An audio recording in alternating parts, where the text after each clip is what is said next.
2,000 years later. 6.5 hours later. A few inches later. Day 2, day 3, day 4. A few moments later.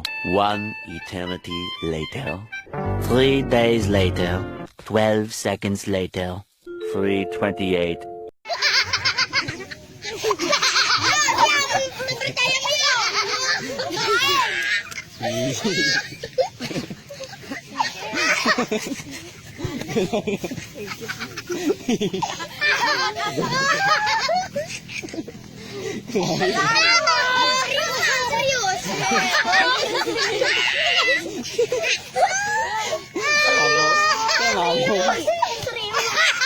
Ada beberapa pemberi kerja ya, orang hebat ditanya ya, lebih memilih mana? Pegawai yang pintar atau pegawai yang jujur? Dan tidak bisa memilih dua-duanya. Kalau dapat pintar dan jujur, wah itu mah tidak perlu ditanyakan. Jadi beberapa orang, ini riset juga tuh ya, kepada beberapa pemberi kerja, beberapa entrepreneur, beberapa pengusaha, konglomerat, kalau Bapak diminta memilih apakah memilih pegawai yang jujur atau pegawai yang pintar. Ya, dan hasil surveinya menyatakan mereka lebih mendahulukan yang jujur daripada yang pintar. Pintar sih iya, harus. Kenapa dikatakan lebih memilih jujur daripada pintar? Karena kalau pintar, kalau dapat pegawai yang kurang pintar, itu bisa disekolahkan. Ya, bisa disekolahkan. Tetapi, kalau sudah tidak jujur, sulit berubah. Ya, saya juga pernah bertemu dengan satu panggung dengan almarhum atau mendiang Ciputra, tepatnya mendiang Ciputra. Dia mengatakan, ya kalau ada partner, ada pegawai, karyawan yang tidak jujur, udah buang aja lah. Sulit. Dan Bung Hatta juga adalah orang yang sangat-sangat menghargai kejujuran dan dicontohkan sendiri. Jadi betapa tingginya nilai kejujuran itu untuk kesuksesan seseorang. Ya, jadi kalau bisa sih iya, ya jadilah orang jujur yang pintar. Wah, kalau dapat dua-duanya itu insya Allah Anda akan sukses. Malah ada seorang penulis buku juga, saya senang banget. Dia ngomong begini, ya, jadi sekali lagi, jujur itu adalah bagian dari attitude. Ya, attitude atau aptitude. Attitude itu adalah perilaku, termasuk jujur tadi, atau aptitude. Aptitude itu adalah kemampuan, skill.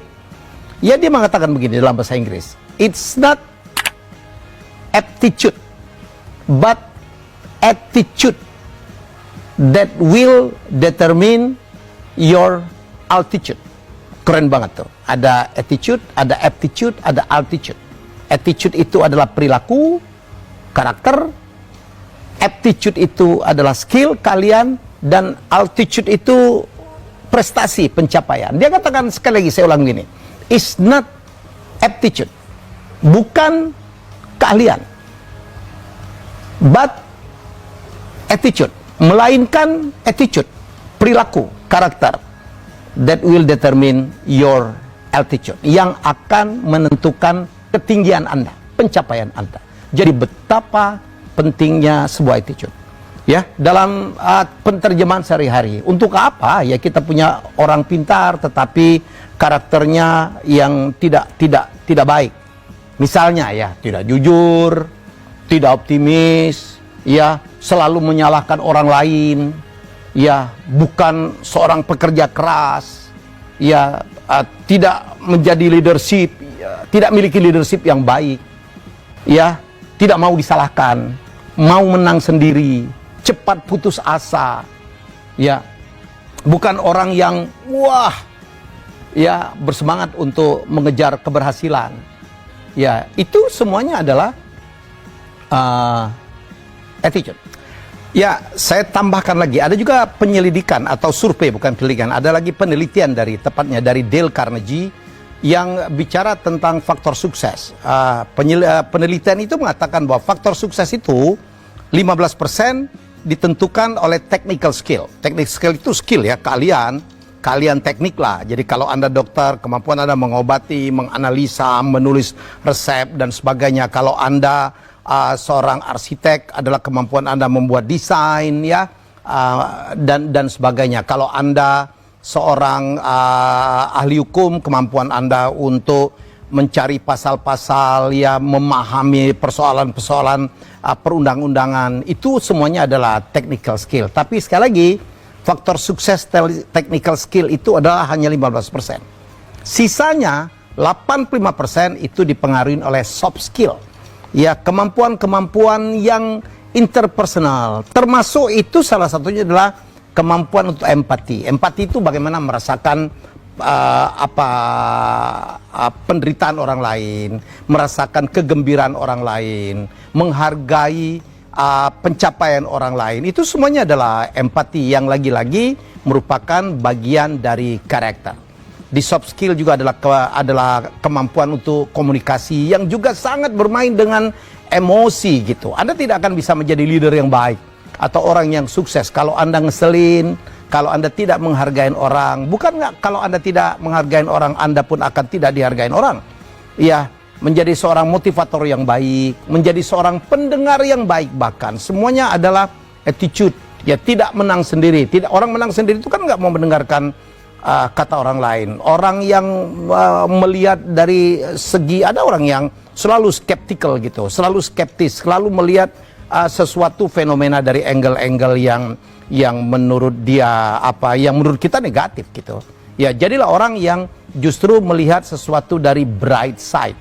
Saya kan dalam hidup berapa kali mengalami kegagalan, tapi saya mencoba melihat dari bright side. Saya selalu mengatakan bahwa pasti ada rencana yang lebih baik dari Tuhan, dari Allah untuk saya. Dan itu ilmu, ya, karakter yang saya pakai hingga saat ini dan membuat saya tidak stres, selalu bersyukur dengan apa yang saya lakukan. Bukankah itu menjadi suatu faktor sukses juga? Kalau kita tidak stres, ya ada orang sama-sama dipecat gitu, sama-sama kehilangan pekerjaan, ada yang menanggapinya dengan positif, ada menanggapinya, aduh, si bos ini, majikan ini mau menang sendiri, nggak mikirin kita gitu. Dia tidak tahu bahwa majikan juga mengalami persoalan yang lebih hebat, lebih berat. Anda lihat ya, majikan itu dia harus mikirkan karyawan, dia harus mikirkan sewa, dia harus mikirkan bunga, dia harus mikirkan pajak, dia harus mikirkan banyak hal, ya.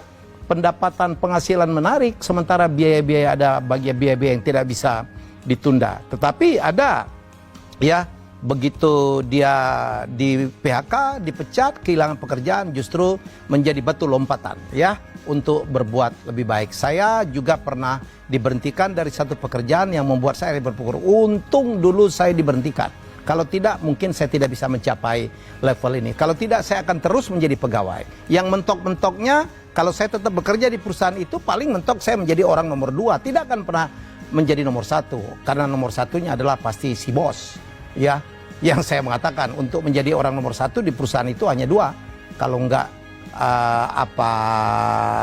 ya saya mungkin ya melakukan hal-hal yang kalau bosnya tidak menyerahkan, ya mungkin terjadi kudeta gitu. Yang dua-duanya sesuatu yang kita tergantung orang lain, dan suatu hal yang juga tidak positif kalau kita harus melakukan kudeta, melakukan berbagai cara supaya kita menjadi orang nomor 1. Jadi fenomena bisa sama-sama diberhentikan, tetapi respon itu akan sangat menentukan keberhasilan seseorang. Ada yang melihatnya dari segi negatif, ada yang melihatnya dari segi positif.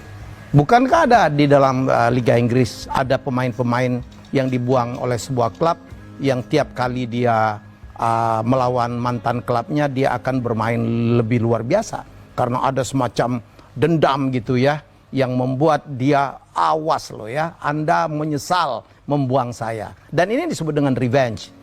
Saya juga dalam hidup juga gitu. Saya kadang-kadang kecewa dan itu menjadi revenge. Tapi saya tidak melakukan revenge yang negatif. Saya melakukan revenge yang positif. Itu yang disebut dengan sweet revenge. Dalam kehidupan saya dari waktu kecil pun saya banyak dihina orang. Karena bapak saya hanya seorang pedagang kaki 5. Ya, saya tidak punya motor, tidak punya mobil. Ya, itu yang membuat saya mempunyai dendam dalam hati saya. Saya akan buktikan bahwa saya tidak pantas untuk dihina. Dan itu menjadi sebuah dendam yang sangat positif, yang membuat saya sangat kompetitif dan mencapai beberapa prestasi. Jadi saya balik lagi ke depan tadi, betapa pentingnya pendidikan karakter. Betapa pentingnya kita mempunyai karakter yang baik, yang kadang-kadang menjadi penentu keberhasilan kita jauh lebih besar dari kemampuan atau skill kita. Anda punya skill yang hebat, yang luar biasa, lulusan dari sekolah terbaik, punya sertifikasi yang hebat sekali, tetapi kalau attitude Anda tidak menyenangkan, misalnya tidak disiplin, menganggap remeh, tidak tepat waktu, itu semua karakter tuh, ya, Anda hilang tuh. Anda hilang. Klien Anda akan lari satu persatu. Nggak mau mengaku salah, ya, tidak ada jiwa untuk memberikan kepuasan yang terbaik kepada pelanggan. Selesai itu. Ya, jadi sekali lagi, ini tips dari saya, inspirasi dari saya. Mari kita membangun karakter yang baik, yang saya percaya betul ini adalah faktor yang jauh lebih menentukan untuk faktor sukses Anda.